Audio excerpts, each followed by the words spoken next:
तो चलिए प्यारे बच्चों, आज के क्लास में हम लेके आए हैं आपके लिए क्लास 12th केमिस्ट्री का top 70 most important objective question. तो साथियों, आज के क्लास को बिल्कुल ध्यान से देखिएगा और आज के क्लास में दिए जाने वाले सारे प्रश्नों को आप लोग अच्छे से याद भी करते चलिएगा। ओके जी, चलिए फिर क्लास को स्टार्ट करते हैं। आप लोग भी हमारे साथ आंसर को चैट सेक्शन में लगाते चलिएगा और लास्ट में बताइएगा इस 70 ऑब्जेक्टिव में आपको पहले से कितना याद था। देखिए, पहला नंबर सवाल आपके सामने है, तो सभी बच्चे आंसर को जरूर लगाते चलिएगा। पहला नंबर सवाल पूछा जा रहा है, HCP इकाई सेल में परमाणुओं की संख्या है। अब आपको बताना है कि हेक्सागोनल क्लोज पैक्ड संरचना में परमाणुओं की संख्या कितनी होती है। तो HCP में परमाणुओं की संख्या 6 होती है, लेकिन बच्चों अगर HCP में कोऑर्डिनेशन नंबर पूछे तो वो 12 होती है। ये भी आप लोग याद रखोगे। ओके, चलो आगे बढ़ते हैं। अगला नंबर सवाल देखिए, दूसरा नंबर सवाल पूछा जा रहा है, रवादार ठोस है। अब रवादार ठोस कौन सा होता है? जो विषमदैशिकता को दर्शाता है वही हमारा रवादार ठोस होता है। जिसकी निश्चित और नियमित ज्यामितीय आकृति होती है वही रवादार ठोस होता है। तो हीरा दिख रहा है ना बच्चों, हीरा है, ग्रेफाइट है या फिर क्वार्ज है, ये सब क्या है? क्रिस्टलाइन सॉलिड है। ये कांच हुआ, रबर हुआ, प्लास्टिक हुआ, ये सब अक्रिस्टल यानी कि नॉन क्रिस्टलाइन सॉलिड होता है। ये भी आप लोग याद रखोगे। अच्छे से क्लास को ध्यान से देखो और सारे प्रश्नों को याद करते चलो। देखो पूछा जा रहा है मूल क्रिस्टल तंत्रों की संख्या कितनी होती है। अब बता दो, यहाँ पूछा गया the number of basic crystal system is, मूल क्रिस्टल तंत्रों की संख्या 7 होती है बच्चों। ब्रेविस जालकों की संख्या 14 होती है, लेकिन घनाकार क्रिस्टल में ब्रेविस जालकों की संख्या 3 होती है। ये भी आप लोग याद रखोगे। चलो आगे बढ़ते हैं। अगला नंबर सवाल देखो पूछा जा रहा है, फोर्थ नंबर सवाल है, फ्रंकल तथा शॉर्टकी दोष होते हैं, किसमें होते हैं? फ्रंकल तथा शॉर्टकी दोष ये क्रिस्टल के दोष होते हैं बच्चों। राइट आंसर आपका ऑप्शन बी हो जाएगा। ओके, और याद रखना ये सब इंपॉर्टेंट क्वेश्चन है, इसे 2 नंबर में भी पूछेगा। फ्रंकल तथा शॉर्टकी दोष में अंतर को स्पष्ट करें, ये भी आप लोग याद रखोगे। चलो आगे बढ़ते हैं। अगला नंबर सवाल देखो, 5वां नंबर सवाल है, ट्रांजिस्टर सेटों के निर्माण में प्रयुक्त होने वाला कौन सा तत्व होता है? ट्रांजिस्टर सेटों के निर्माण में प्रयुक्त होने वाला तत्व सिलिकॉन होता है। क्या होता है बच्चों? Silicon. Right answer option B हो जाएगा। चलो आगे बढ़ते हैं। 6 नंबर सवाल देखिए, मात्र 70 ऑब्जेक्टिव इस क्लास में करेंगे और सारा इंपॉर्टेंट होगा। देखो, अर्धपारगम में झिल्ली से परासरण क्रिया में निकल पाते हैं। कौन निकल पाते हैं?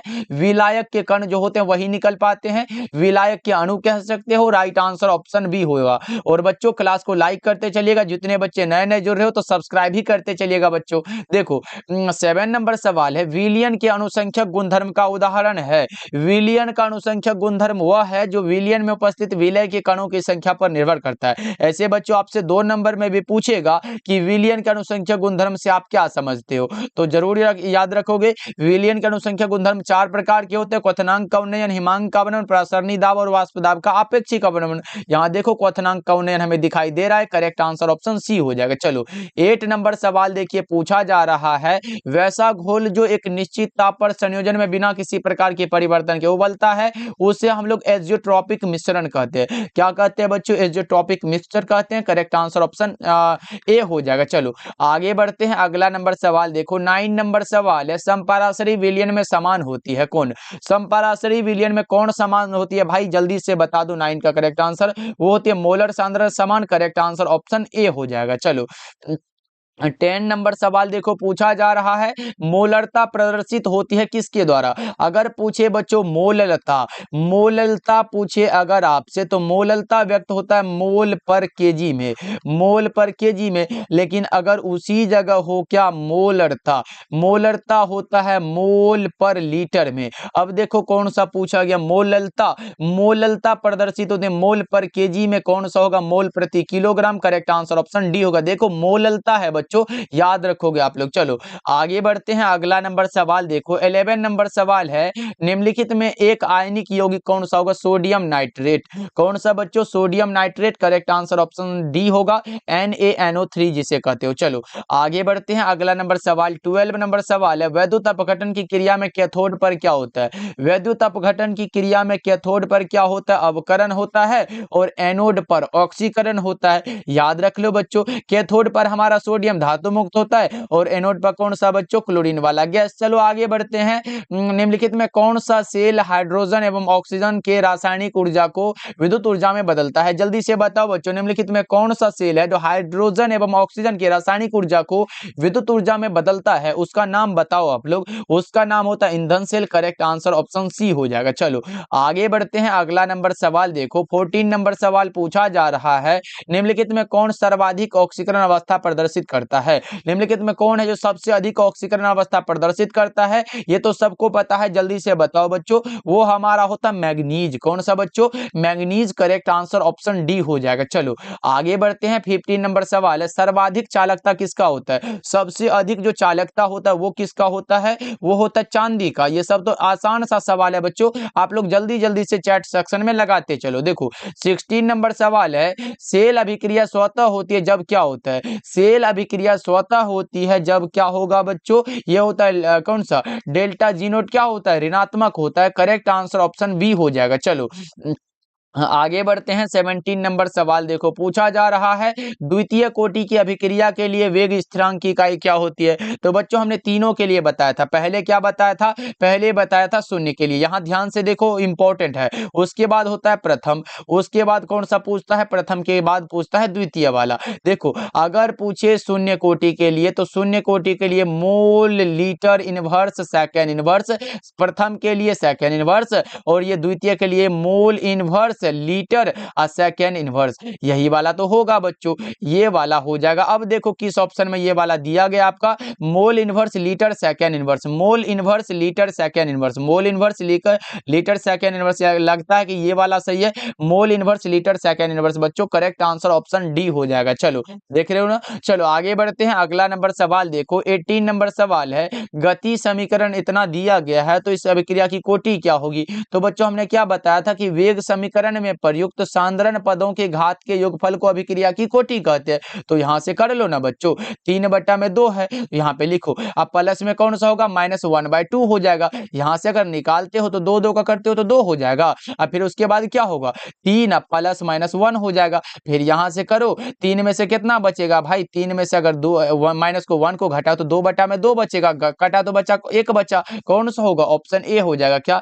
18 नंबर सवाल का जवाब ऑप्शन ए बिल्कुल सही हो जाएगा। चलो आगे बढ़ते हैं। अगला नंबर सवाल देखो, 19 नंबर सवाल पूछा जा रहा है, एक अभिक्रिया के वेग स्थिरांक की इकाई अभिक्रिया के दर के इकाई के समान है। एक अभिक्रिया के वेग स्थिरांक की इकाई अभिक्रिया के दर के इकाई के समान है तो अभिक्रिया की कोटि क्या होगी? जल्दी से बता दो, फटाफट से आप लोग चैट सेक्शन में बता दो। तो वो शून्य कोटि की अभिक्रिया होता है बच्चों, याद रखोगे आप लोग। चलो आगे बढ़ते हैं। 20 नंबर सवाल देखो, किसी रासायनिक अभिक्रिया में किसी भी क्षण ज्ञात किया गया वेग क्या कहलाता है? तातक क्षणिक वेग कहलाता है बच्चों। क्या कहलाता है? तातक क्षणिक वेग। सही जवाब ऑप्शन नंबर सी हो जाएगा। ओके चलो 21 नंबर सवाल देखो, पूछा जा रहा है, जब उत्प्रेरक का उपयोग साम्यावस्था में किया जाता है तो सक्रियण ऊर्जा क्या होगा? जब उत्प्रेरक का उपयोग साम्यावस्था में करते हैं तो सक्रियण ऊर्जा घटता है बच्चों। राइट आंसर ऑप्शन बी हो जाएगा।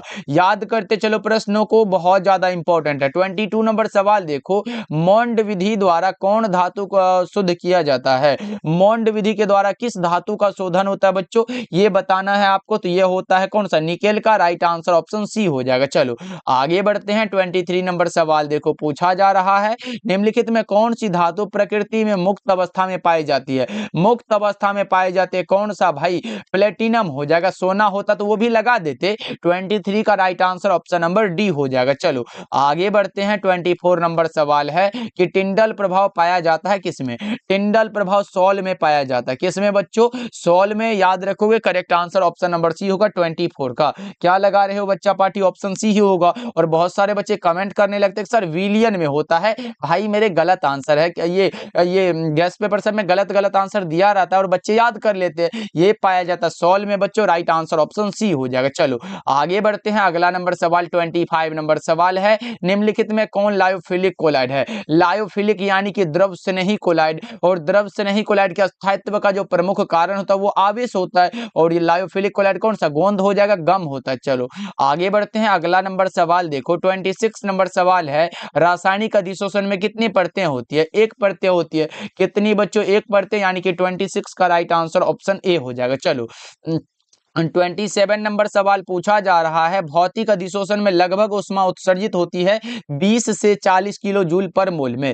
20 से 40 बच्चों, करेक्ट आंसर ऑप्शन ए होगा। लेकिन अगर रासायनिक अधिशोषण होता तो वो होता 40 से लेके 400 किलो जूल पर मोल, याद रखोगे। ये भी इंपॉर्टेंट है, दोनों में से कोई भी अगर पूछता है तो आप लोग लगा के आओगे। ओके बच्चों, चलो आगे बढ़ते हैं। 23 नंबर सवाल देखो पूछा, 28 नंबर सवाल है, गुरुत्व पृथक्करण विधि से सांद्रित किया जाता है किसको? गुरुत्व पृथक्करण विधि से सांद्रित किया जाता है हेमेटाइट को। करेक्ट आंसर कौन सा होगा? ऑप्शन बी हो जाएगा। अगर पूछे हेमेटाइट का सूत्र क्या होता है बच्चों? Fe2O3 होता है। Fe2O3 एक प्रकार का ऑक्साइड होता है, ये भी आप लोग याद रखोगे। चलो आगे बढ़ते हैं, अगला नंबर सवाल 29 नंबर सवाल है, व्यावसायिक लोहा का सबसे शुद्धतम रूप क्या होता है? व्यावसायिक लोहा का जो सबसे शुद्धतम रूप होता है बच्चों, वो पिटवा लोहा होता है। कौन सा लोहा? पिटवा लोहा, याद रखोगे। करेक्ट आंसर बी हो जाएगा। चलो आगे बढ़ते हैं बच्चों, 30 नंबर सवाल पूछा जा रहा है, एल्यूमिनियम का अयस्क कौन सा होगा? ये तो आसान सा है, एल्यूमिनियम का बॉक्साइट हो जाएगा। एल्यूमिनियम का क्या होता है बच्चों? बॉक्साइट। करेक्ट आंसर आपका ऑप्शन नंबर ए हो जाएगा। ओके बच्चों, क्लास को आप लोग लाइक करते चलना और नए जुड़ रहे हो हमारे साथ तो सब्सक्राइब भी करते चलिएगा। चलो आगे बढ़ते हैं। 31 नंबर सवाल है, मैग्नीशियम का प्रमुख अयस्क कौन सा होता है? मैग्नीशियम का पूछा गया बच्चों, जल्दी से बता दो। मैग्नीशियम का कार्नेलाइट होता है क्या? राइट आंसर ऑप्शन सी हो जाएगा। ओके बच्चों, चलो आगे बढ़ते हैं, अगला नंबर सवाल देखो, ऐसे अगर मेलेकाइट पूछे तो ये किसका? कॉपर का होता है। कैसिटेराइट किसका होता है बच्चों? ये लगता है टीन का होता है। और गैलेना तो ये पीबी का होता है, लेड का होता है। चलो आगे बढ़ते हैं, अगला नंबर सवाल देखो, 32 नंबर सवाल है, खनिज जिससे धातु का निष्कर्षण होता है उसे क्या कहा जाता है? उसे अयस्क कहते हैं। और अयस्कों में उपस्थित अशुद्धि को गैंग या फिर इसी को क्या कहते हैं बच्चों? अधात्री कहते हैं। और गैंग और फ्लक्स आपस में मिलकर स्लैग बनाते हैं, ये भी आप लोग याद रखोगे। चलो आगे बढ़ते हैं, 33 नंबर सवाल है, निम्नलिखित में कौन सी धातु भूपर पट्टी में प्रचुरता से पाई जाती है? कौन सी धातु है बच्चों, ये बता दो। एल्यूमिनियम होगा क्या? राइट आंसर ऑप्शन सी हो जाएगा। चलो आगे बढ़ते हैं, 34 नंबर सवाल देखो, NaOH इनमें से किसे कहते हैं? निम्नलिखित में कौन है जिसे हम लोग NaOH कहते हैं बच्चों? जल्दी से बताओ। वो होता है caustic soda. Correct answer option A हो जाएगा। ओके चलो 35 नंबर सवाल है, निम्नलिखित में से वह लवण जो खनिजों में सबसे कम पाया जाता है उसका नाम नाइट्रेट होता है। क्या बच्चों? Nitrate. Correct answer option number D हो जाएगा। चलो 36 नंबर सवाल है, निम्नलिखित में कौन रेडियो एक्टिव उत्कृष्ट गैस है? रेडियो एक्टिव उत्कृष्ट गैस जो होता है बच्चों, उसका नाम बताओ। तो वो होता है रेडोन। कौन सा बच्चों? रेडोन। करेक्ट आंसर डी हो जाएगा। चलो आगे बढ़ते हैं, 37 नंबर सवाल है, आवर्त सारणी में ग्रुप 16 का तत्व कौन सा होता है? आवर्त सारणी में ग्रुप 16 का सल्फर होता है, ऑक्सीजन होता है, टेल्यूरियम होता है, पोलोनियम होता है, यही सब तो होता है। करेक्ट आंसर कौन सा होगा? ऑप्शन डी हो जाएगा। लेकिन याद रखोगे ग्रुप 16 के तत्व कैल्कोजन कहलाते हैं, ये भी एग्जाम में ऑब्जेक्टिव में पूछा जा सकता है। चलो आगे बढ़ते हैं, 38 नंबर सवाल देखो, सल्फ्यूरिक अम्ल किस विधि से तैयार किया जाता है? सल्फ्यूरिक एसिड संपर्क विधि से, ये HNO3 यानी कि नाइट्रिक अम्ल ओस्टवाल्ड विधि से, प्रकाश संश्लेषण से हरे पौधे, और हाइबर विधि से अमोनिया बनता है, NH3 बनता है बच्चों, याद रखोगे आप लोग। चलो आगे बढ़ते हैं, 39 नंबर सवाल है कि निम्नलिखित में कौन सी गैस एकल परमाणविक है? हीलियम। हीलियम एकल परमाणविक गैस है बच्चों, यानी कि करेक्ट आंसर आपका 39 का बी हो जाएगा।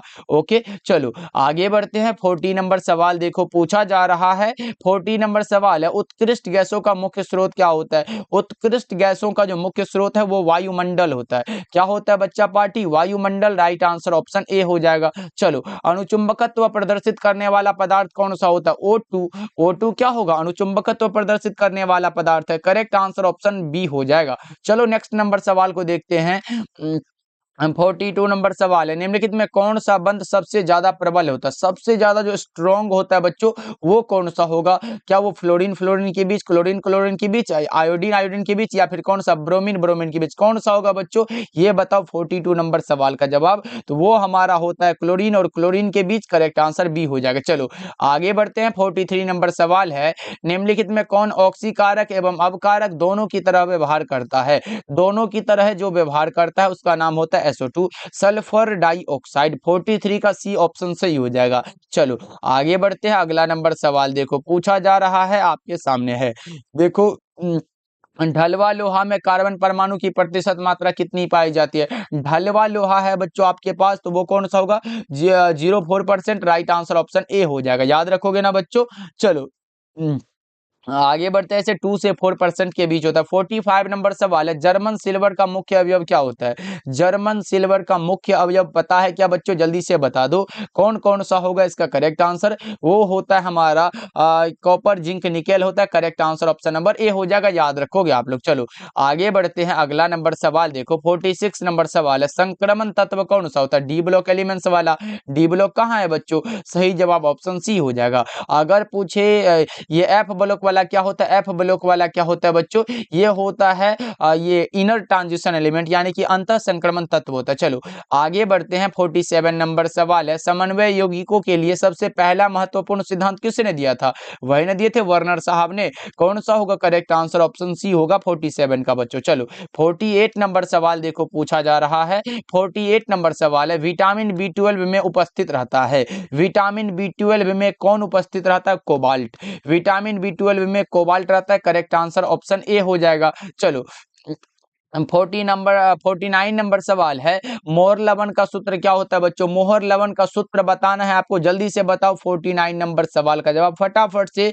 वो होता है हमारा FeSO4 NH4 into whole twice होगा SO4 into 7H2। Correct answer option number कौन सा होगा? ऑप्शन सी होगा। याद रखोगे, बहुत ज्यादा इंपॉर्टेंट है, जिसे हम लोग फेरस अमोनिया सल्फेट कहते हैं। चलो आगे बढ़ते हैं। अगला नंबर सवाल देखो, 50 नंबर सवाल है, निम्नलिखित में किस यौगिक का उपयोग अग्निशामक में होता है? वही वाला बात हो गया, carbon tetrachloride. Correct answer option A हो जाएगा।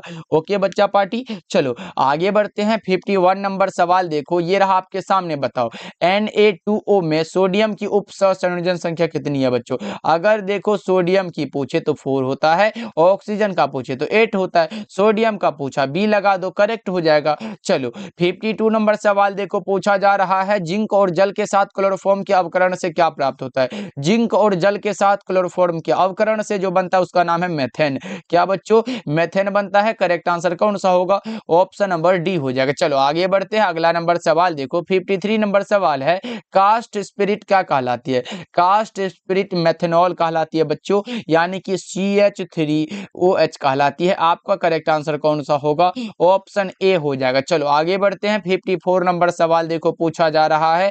54 नंबर सवाल है, प्राइमरी अल्कोहल में समूह उपस्थित रहता है। देखो प्राइमरी अल्कोहल यानी कि 1 डिग्री अल्कोहल, उसके बाद पूछा जा सकता है 2 डिग्री, उसके बाद पूछा जा सकता है 3 डिग्री, यानी कि प्राइमरी, सेकेंडरी और टर्शियरी पूछा जा सकता है। अगर बच्चों प्राइमरी के लिए पूछे तो क्या लगाओगे? प्राइमरी के लिए हमारा क्या होता है? CH होता है, CH2OH होता है। उसके बाद सेकेंडरी के लिए CHOH होता है। उसके बाद ये टर्शियरी के लिए COH होता है, COH होता है बच्चों। ये याद रखना, आपसे जो पूछा गया वो होता है ये वाला। करेक्ट आंसर कौन सा होगा? CH2OH। Correct answer option A हो जाएगा। ओके चलो आगे बढ़ते हैं। अगला नंबर सवाल देखो, 55 नंबर सवाल है, फिनोल की प्रकृति कैसी होती है?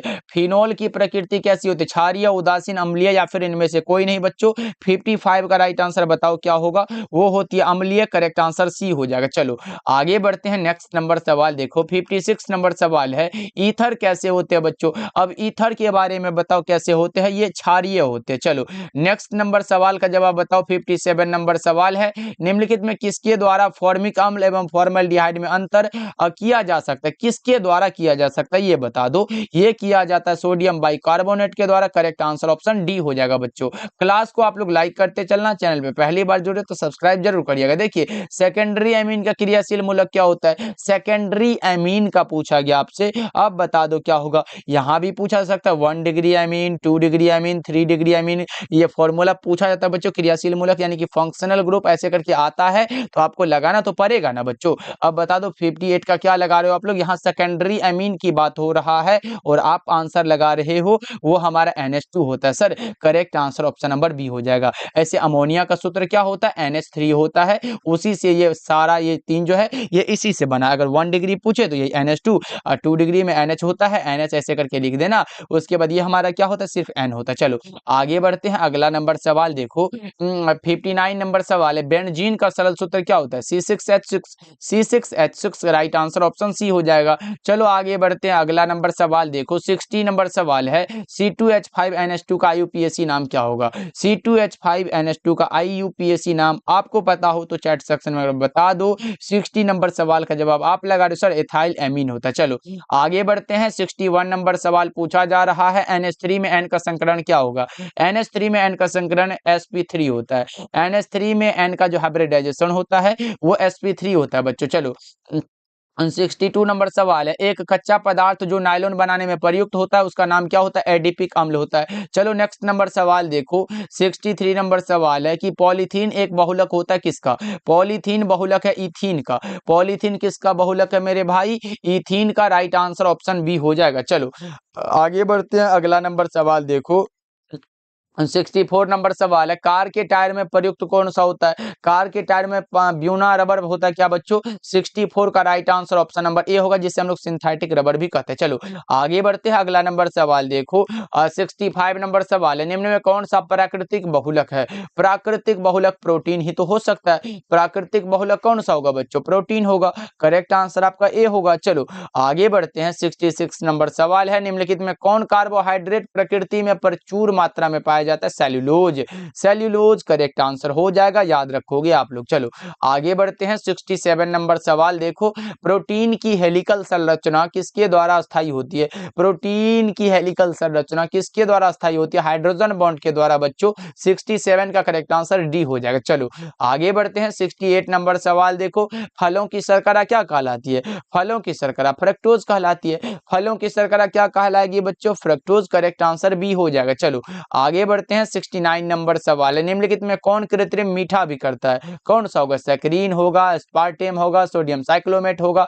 इनमें से सभी राइट आंसर ऑप्शन डी हो जाएगा। चलो आगे बढ़ते हैं, 70 नंबर सवाल और आज के क्लास का लास्ट सवाल है, एस्कॉर्बिक एसिड क्या है? एस्कॉर्बिक एसिड पढ़े हो ना भाई? कौन सा पढ़े सर? विटामिन सी वाला एस्कॉर्बिक एसिड नाम है ना इसका। करेक्ट आंसर कौन सा होगा? विटामिन का नाम है ये। सही जवाब ऑप्शन ए होगा। लेकिन बच्चों मैं बता दूं, विटामिन वाले टॉपिक को अगर आप अच्छे से पढ़ लेते हो तो ऑब्जेक्टिव प्लस सब्जेक्टिव में एकदम कम से कम 3 से लेके 5 नंबर का गारंटी हम ले लेते हैं बच्चों, क्योंकि ये यहाँ से हर एक बार आता है। तो जरूर याद रखिएगा, विटामिन ऐसे पूछेगा कि विटामिन से आप क्या समझते हो, तो लिख दोगे कि ऐसे कार्बनिक पदार्थ जो जंतुओं तथा मनुष्यों के शरीर की उचित वृद्धि तथा उनकी जैविक क्रियाओं के लिए आवश्यक होता है, उसे हम लोग विटामिन कहते हैं। विटामिन को 2 वर्गों में वर्गीकृत किया गया है, एक हमारा होता है जल में घुलनशील और दूसरा होता है वसा में घुलनशील। अगर पूछे जल में घुलनशील विटामिन तो कौन सा होता है? बी होता है और सी होता है। और वसा में कौन सा होता है? ए होता है, डी होता है, ई होता है और के होता है। यानी कि ये वसा में घुलनशील है और ये जल में घुलनशील है। बच्चों इतना को याद रखोगे, ऐसे अच्छे से पढ़ लेना,